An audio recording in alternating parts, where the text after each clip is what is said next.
Now all the water imagery during worship makes sense, right? We're starting a 5-week series on Jonah. So as we jump into the book, I want to begin with this question.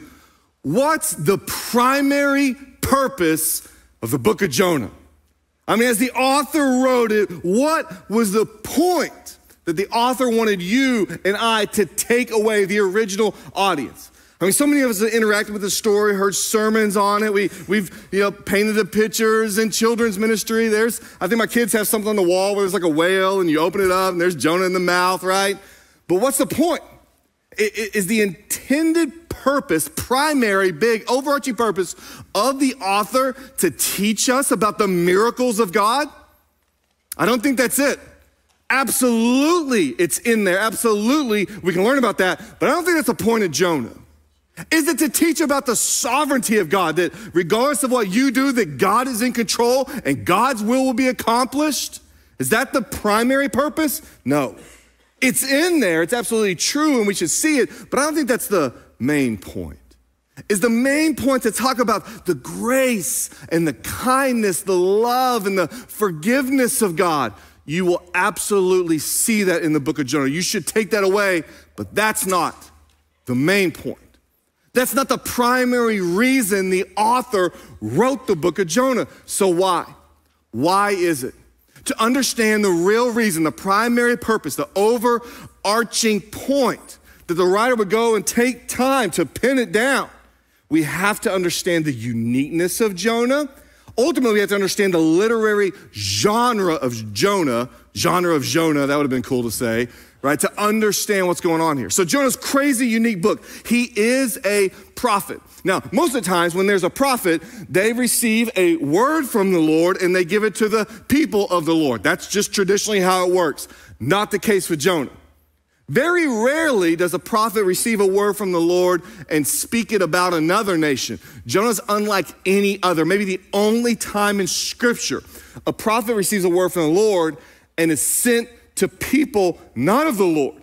He's sent to Gentiles. He's sent to pagans. That's his primary message. So crazy, unique, unlike any other prophet. Now, typically, when we have prophetic literature, what you're going to see is the book of the prophet are the words of the prophet. This is what the prophet received, and this is what they spoke, and that's the book we get. That's not Jonah. Jonah is not about the words of the prophet. We have very little words from Jonah here. It's actually about the actions of the prophet. This is about what he does, his response. And so what we see is this very different. It's not necessarily prophetic literature as much as it is narrative literature. It's a story meant to teach us something. It's true, it's factual, it's historical. But here's what's interesting. Not only is it just narrative literature, but it's also chock full of irony. Typically, that's not what prophets are known for, is having a lot of irony in their writings, but this one is saturated with it, right? So much so, it's like rain on your wedding day. It's a free ride when you've... There you go, okay. Somebody went to high school in the 90s, I get it.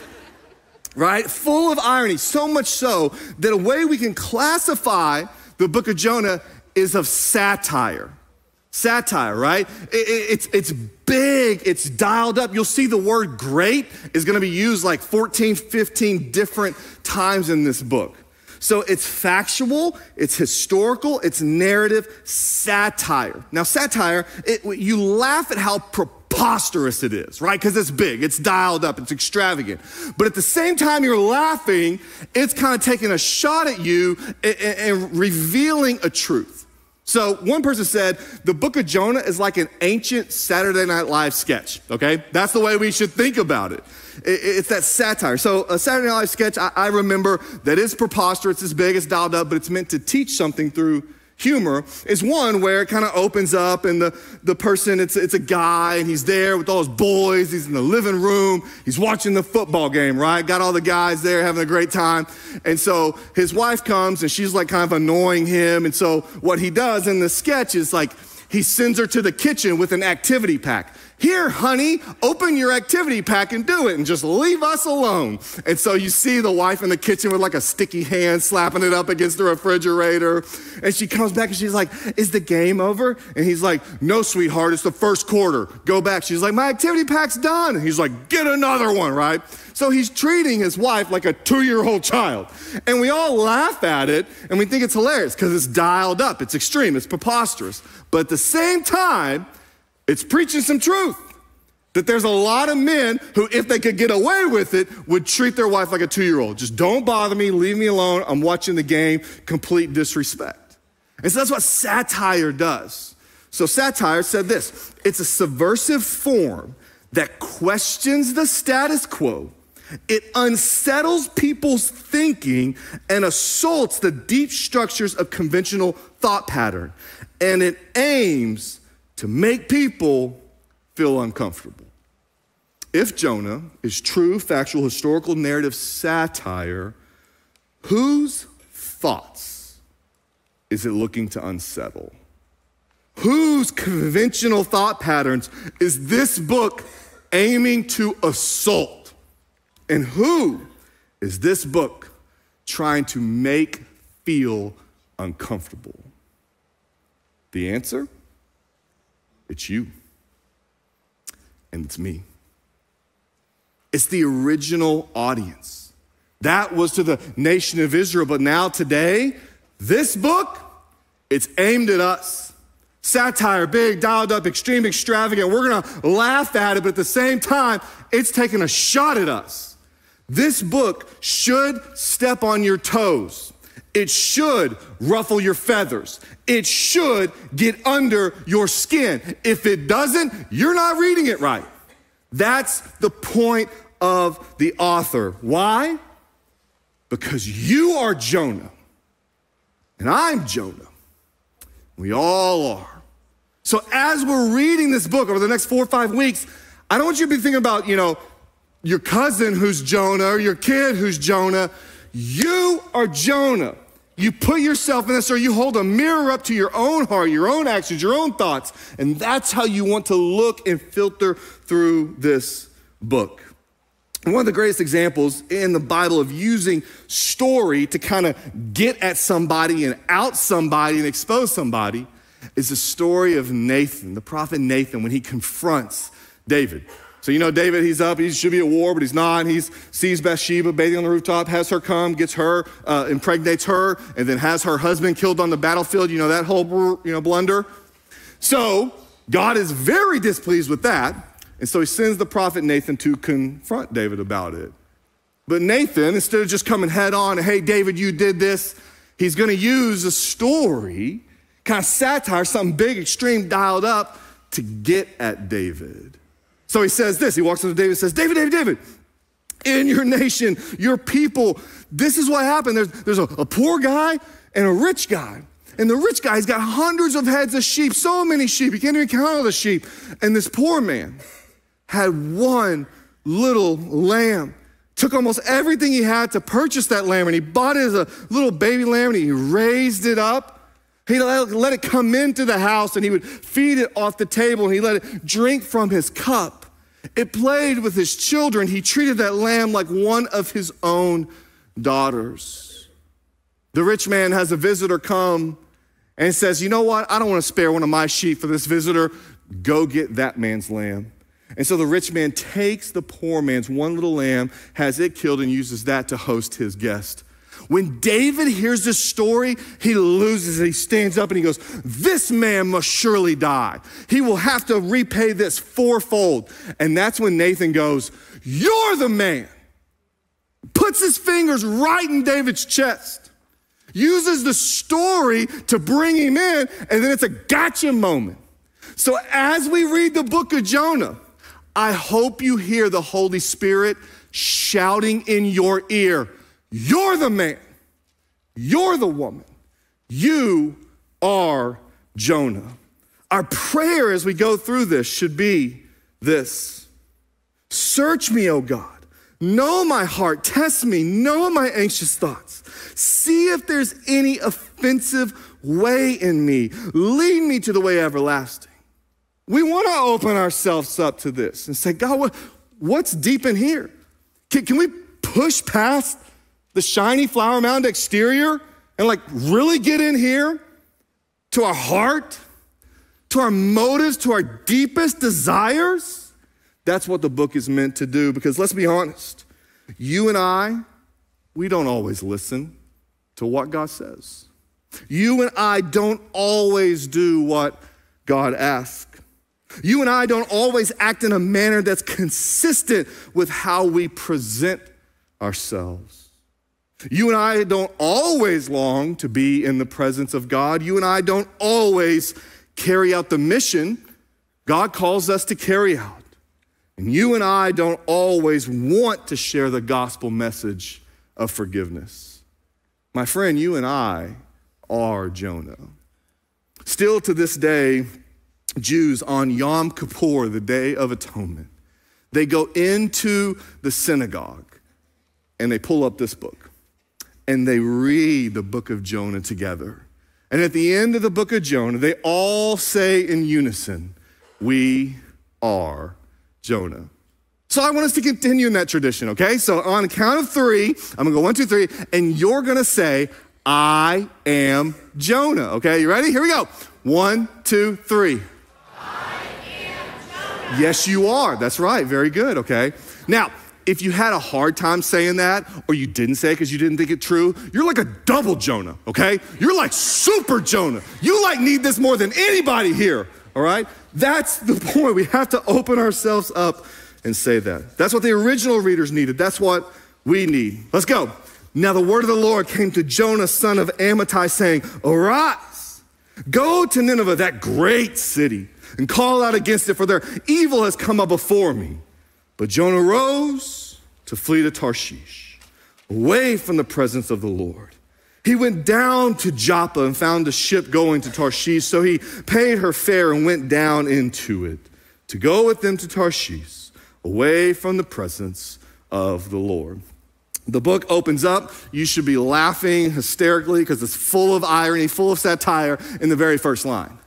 The word of the Lord came to Jonah. Yonah literally means dove. Now, when you think of dove, what do you think of? You think of peaceful, right? You think of love. That's a dove. So in Jonah's name, you'll be thinking, oh, this is a character. He's a loving. He's peaceful. And guess what? He's the son of Amittai. Amittai means faithfulness, means true, means loyal. So we open up, and if you know the story, you'll be going, yeah, right. He's supposed to be, by name, the most faithful, loving, true, loyal person ever. He's the least in this story. Even with pagans and Gentiles, he's the most hateful, spiteful, unfaithful, unloyal character in the story. We arise, go to Nineveh, that great city, call out against it, for their evil has come up before me. So someone wrote this about Nineveh. I love this statement. Nineveh stood for the essence of human self-exaltation and anti-God power. What a statement. So I want you to put yourself, like, what is it like to be Jonah, to be sent to Nineveh? So Nineveh, we know, it's either one of two things. It's either the capital city of the Assyrian Empire or a very important, prominent city, like our New York City. Not the capital, but very important, very prominent. And so he's gonna be sent here. So what's Jonah feeling? If you and I are Jonah, let's feel what he's feeling. He's gotta travel 500 miles east by foot on land. Like, that's a significant journey. Like, no one in those days would kind of make those type of trips, and God's like, okay, 500 miles, I need you to go to these Assyrians. So there's some cost to that. There's some sacrifice built into that. Not only that, but the Ninevites, they were Gentiles. They were pagans. They were not worshipers of Yahweh. They were a completely different religion, completely different political ideology, completely different, like so opposite of who Jonah was. They were wicked. It's been described as kind of, here's a summary of their wickedness: polytheism, witchcraft, sorcery, alcohol abuse, and sexual promiscuity. So in my mind, it's just like all the Harry Potter characters at Hogwarts like join forces with MTV Spring Break, and like that's what Nineveh is, right? Just this ongoing witchcraft, sorcery, sexual promiscuity, alcohol fest, okay? There's the wickedness. But that's not what they were most known for.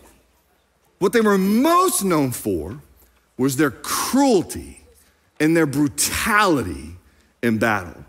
They were horrible to their enemies that they faced. We have different kings of Assyria who would kind of write down what they did to the people that they conquered. Here's one, Ashurbanipal, king of Assyria. He said this of someone he conquered. He goes, I pierced his chin with my keen hand dagger, and through his jaw I passed a rope and put a dog chain on him. I made him occupy a kennel east of the gate of the inner wall of Nineveh. I tore out their tongues and I filleted them.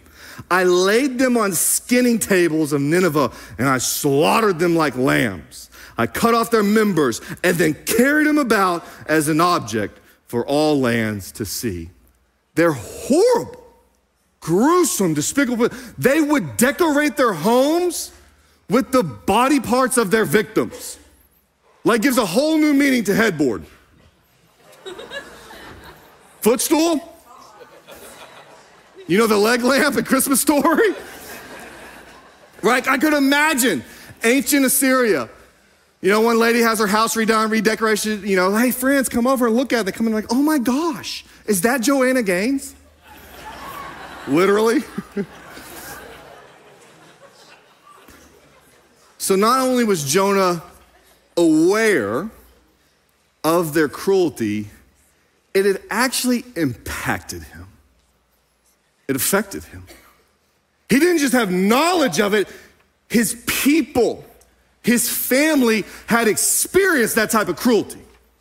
Less than 100 years before Jonah lived, guess who came marching on Israel? Assyria. Attacked the people. Could it be that as Jonah walks around his hometown, he sees remnants from the battle, from the war? Could it be that when Jonah gets with his grandfather's able to tell him stories of the actual atrocities of the Assyrians? He just didn't have a knowledge of it. It had impacted him. It had affected him, his people, his land. The best way I can kind of put you in his shoes would be like this. Say we have the horrible terrorist attack of 9/11. And God comes later to you and he says, you, arise, get up, go to Afghanistan, go to Al-Qaeda, go into the bin Laden compound and call out against them for their wickedness has come up before me. That's the assignment, my friend. Some of you a little sympathy with what Jonah has been dealt here, what God's calling him to do. That may be what it is. So here we see verse 3, but Jonah rose to flee to Tarshish. So I see the irony, see the satire? He gets up and he's like, nope, this way, right? Goes completely opposite direction. Away from the presence of the Lord. He goes down to Joppa, found a ship going to Tarshish. He paid her fare, went down into it to go with them to Tarshish, away from the presence of the Lord. Big irony, big satire here, big extreme reaction. Every other prophet in scripture, a word of the Lord comes to the prophet gets up and goes and does it. Jonah's like, And he doesn't just like kind of disobey, it's like deliberate, like it's complete opposite disobedience. So Nineveh, 500 miles due east by land. It says he goes to Tarshish, 2,000 miles west by sea. Like the most opposite you could possibly do.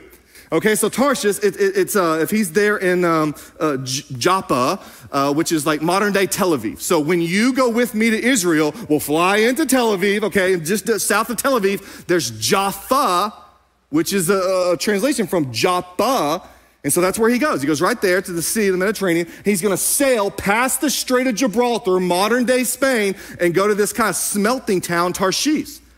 It's the end of the known world. Like there's literally, in Jonah's mind, there's not a place that's farther away. It's like the extreme edge of existence for them. And he goes, That's where I'm going. You see the difference, see the irony in there? So what is going on here? Like, let's try to get inside Jonah's mind. If we're Jonah, why run? Why flee? Now, Jonah would never say this, and you and I probably never would say this out loud. But practically what he's doing in fleeing is he is trying to be God. He's saying, I know better. I'm gonna control the situation. I'm gonna control the outcome, because the outcome you want, it's not what I want. So I'm gonna usurp you, God, and I'm gonna do my own will in my own way. He is trying to be God, although and we would never say that. That's practically what he's doing. And I'll give you this, right? I'll tell you the end of the story. It's Jonah chapter 4, where we get this from. And again, it's a bit of a spoiler alert, but look, you've had like 3,000 years to read it, so get over it, okay? Here we go, chapter 4, verse 2. And he, Jonah, prayed to the Lord and said, "O Lord, is this not what I said when I was yet in my country? This is why I made haste to flee to Tarshish, for I knew that they would use me for wallpaper." Nope. For I knew that you're a gracious God, that you're merciful, that you're slow to anger, abounding in steadfast love, and relenting from disaster. My friends, Jonah did not flee to save his life. He fled so that God would not save theirs. He wanted them to experience the consequences and the punishment of their sinful actions. He did not want grace, mercy, love, and kindness dispensed on them. He's going to control the situation and control the outcome by fleeing, by getting off assignment, as if he knows better than God. So if we're Jonah, we have to ask ourselves, are there any people you would rather not see receive mercy? Any people that you, just getting into your heart of hearts, you want them to be punished? You want them to pay for the consequences of their sinful actions? Sometimes it's the people we speak about as they, them, those, that group, those that are like politically different, morally different, ethnically, racially different, religiously different. And if we're honest, we go, I probably don't want them to receive God's grace and mercy. Because we live in a world where it's so much easier to badmouth someone, to belittle someone, to talk bad about them, to talk behind their back than it is to go show them love, mercy, and forgiveness. We live in a world, it is so easy to spit, to spew, to scream, to slander than it is to share the gospel with them. Like, what if you could never talk bad about someone until you had first shared the gospel with them? I mean, what kind of world would we live in if that was the case? And so this is what Jonah's trying to do, right? He's saying, I'm gonna control the situation. In a sense, he's saying, I am God. I know better than you. And here's the deal. Jonah, like us, looked really religious. He's of the people of God. He's a prophet of God.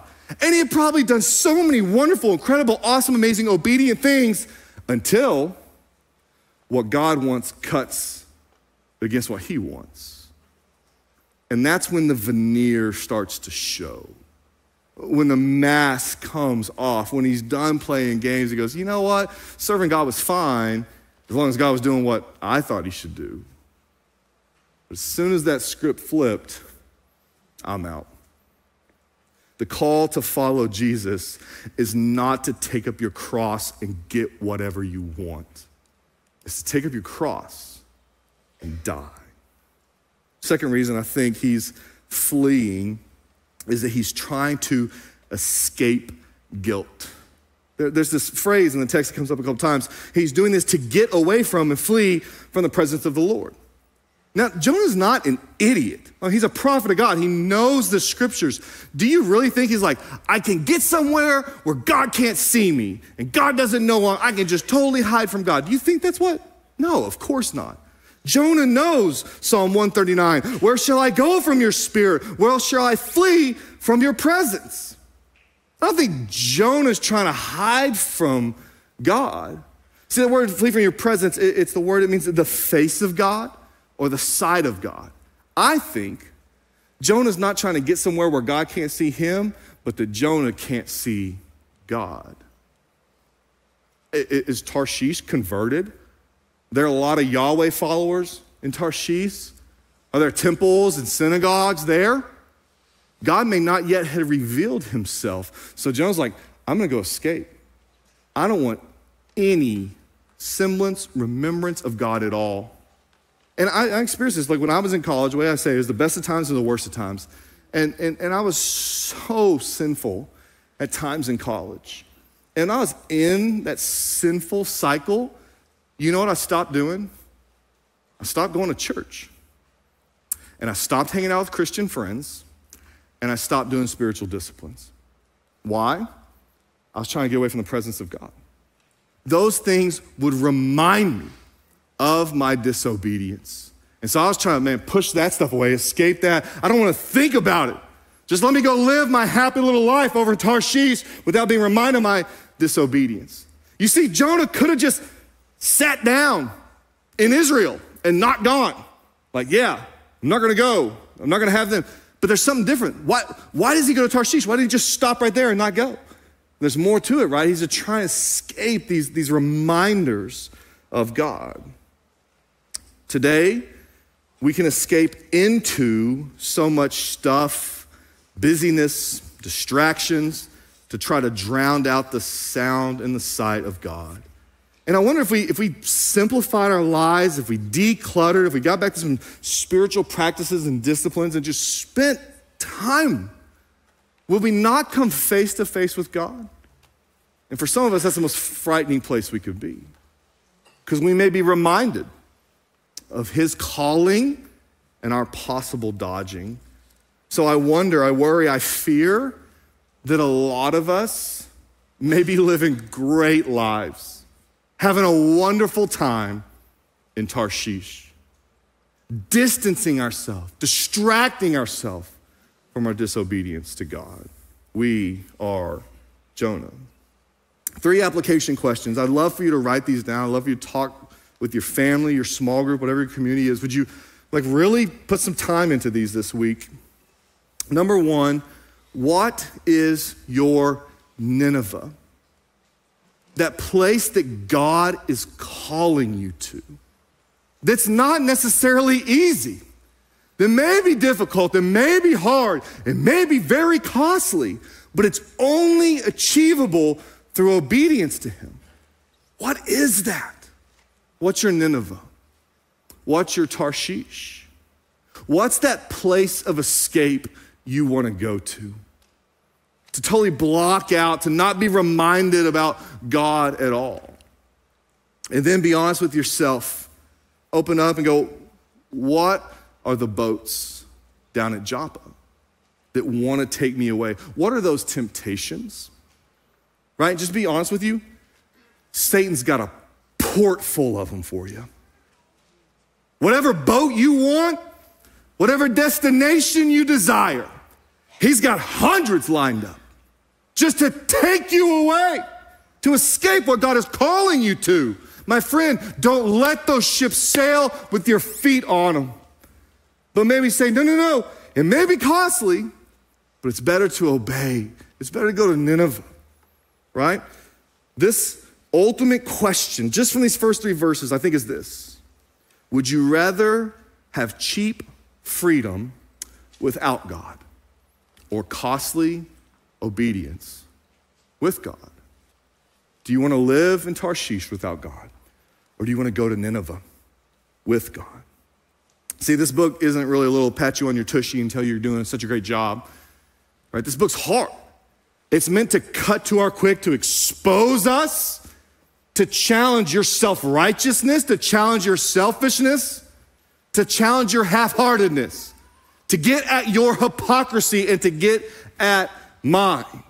But that's not where it's supposed to leave you.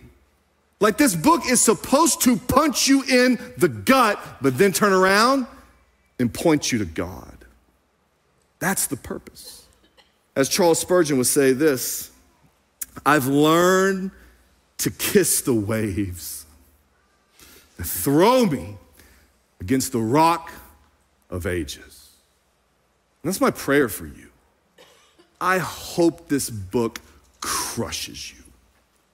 I hope it's a tidal wave, a tsunami that comes over you.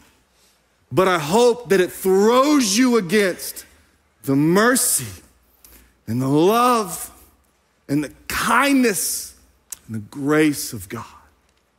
See, as Ron comes next week, he'll finish the rest of chapter 1. He'll talk about how the sailors, the storm, even the big old sea monster, they're not instruments of God's punishment.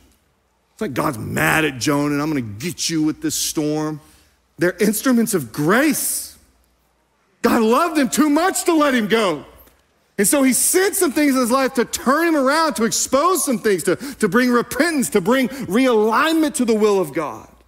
And I hope and pray that's what happens with us as we are hopefully exposed by this, as we are Jonah, but then we're thrown back to Jesus and are realigned with his calling on our life.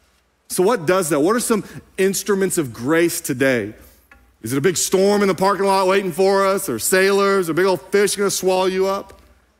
I think one of the greatest instruments of God's grace today is a program at our very own church called Regen. It's not there to punish you, but you get in there and some things come out and you get to be honest and take off the veneer and be exposed a little bit, and it throws you up against the rock of ages, which is mercy and love and kindness and Jesus. And so I wanted to invite Greg Methvin to the stage to kind of close us out today to talk about Regen and how you could be a part of it. Greg? Thank you, Destin, for your great message. And whether you've followed Jesus or not, we've all gone down to Joppa. And for some of us, we even know the name of the boat that we got on that sent us adrift.